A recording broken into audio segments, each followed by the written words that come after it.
Well, I'm out on the Blue Revolt today, and look at me in full summer kit. I think I might regret it. There is a bit of a nip in the air, but no, not too much, not too much. I wasn't going to film today, but then the sun was out and I thought, well, it's a bit of a wasted opportunity if I don't. So here I am, talking rubbish again, and haven't really got anything specific to talk about. So forgive me if it's all a bit disjointed. I mean, clearly the fact that you're watching this video must mean that I've said something half interesting, surely. Otherwise I wouldn't have published it. But today I'm going to try and do something I find really difficult. And that's Zone 2 riding. And I find it really difficult because I find that I don't do any kind of structured training. I think that's probably the biggest issue. I don't do hard days and interval days and Zone 2 days normally. I just ride, well, at a pace that I feel comfortable with, but at the limit of that pace. And some days are slower than others. Some days I just don't feel it, you know.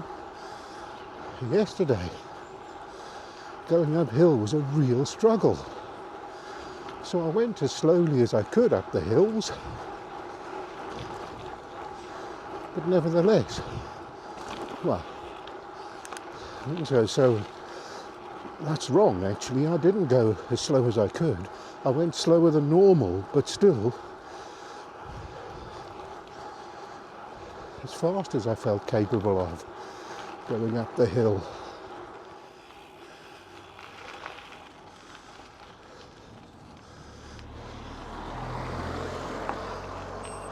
Don't thank me, you bastard.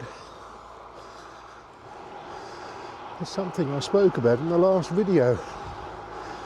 A sense of entitlement of car drivers. He didn't thank me for moving over for him because he feels he's entitled to get past. And I have an obligation to move over and let him go.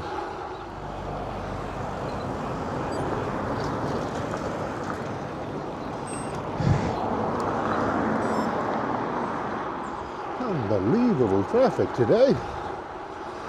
Anyway, back to the Zone 2. So I feel like I've been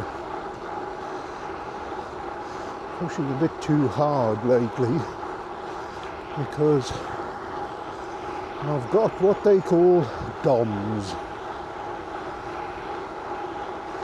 Delayed onset muscle something or other, can't remember. But basically it's that sort of achy muscle feeling you have after a lot of activity. So all these cars that went chasing to get past, and I'm stuck behind them now. As I said, I can't believe how busy this road is today. I'm the only one on this road. So the DOMS is the reason I'm doing Zone 2, or trying to. But it's also the thing that's going to help me with Zone 2 today. Because every time I feel that twitch in my muscles, I know I'm going a bit too hard. I need to back off a little bit. That's not to say you can't go fast on the fast bits, but you need to go slow on the slow bits. Like this little bit coming up here. Doesn't look like much, I know. But it is actually quite a steep little climb.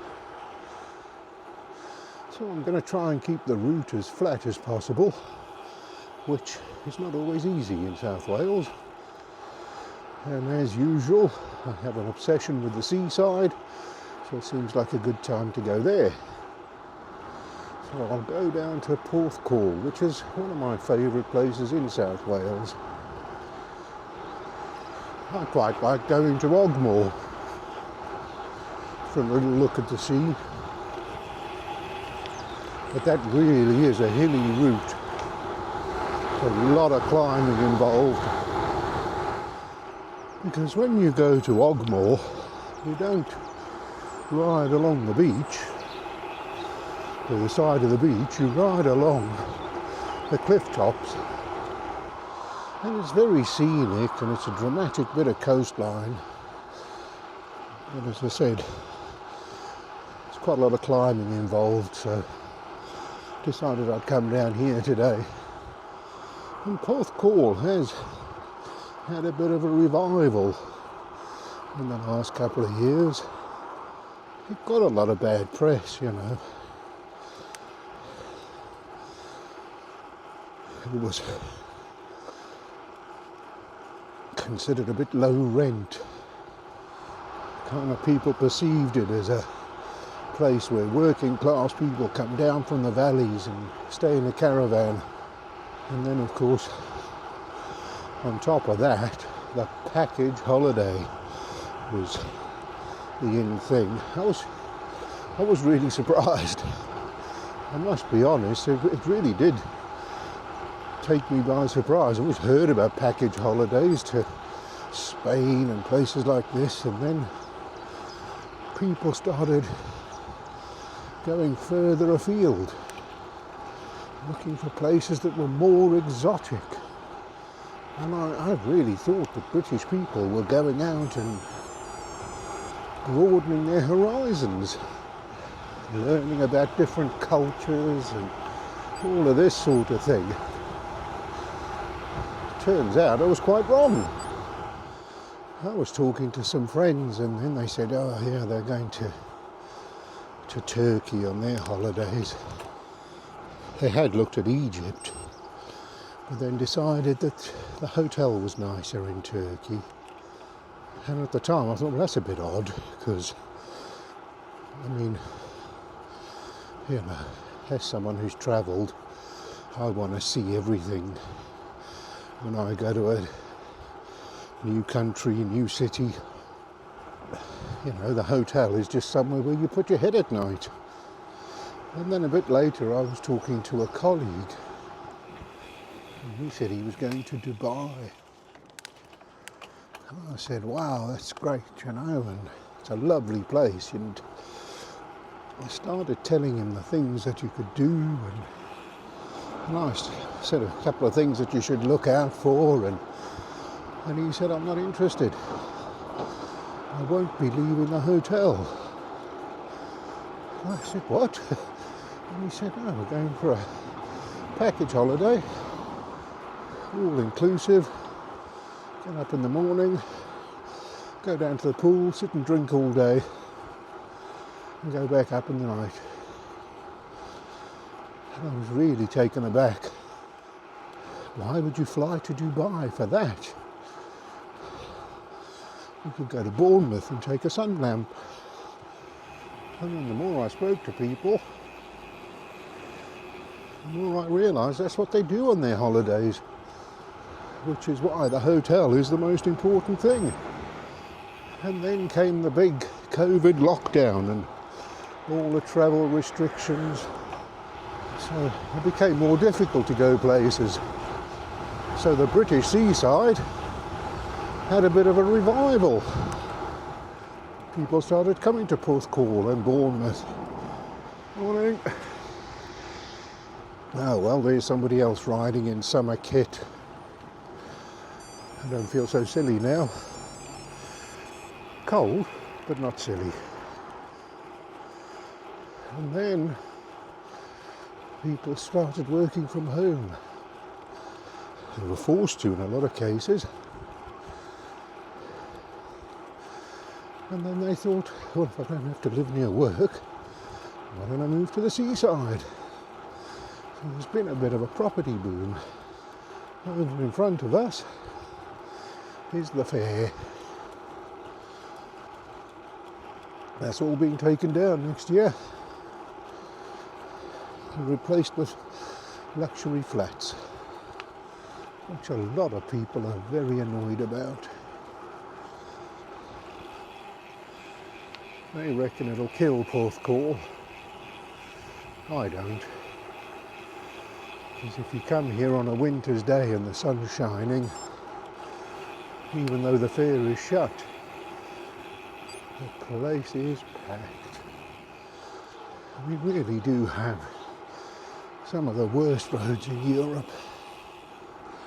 And what's really interesting is how often we have one-way traffic lights or entire roads closed overnight. Huge stretches of motorway. And I don't mean just one. If you look on the National Highways website, there'll be 15, 16 major route closures every night of the week.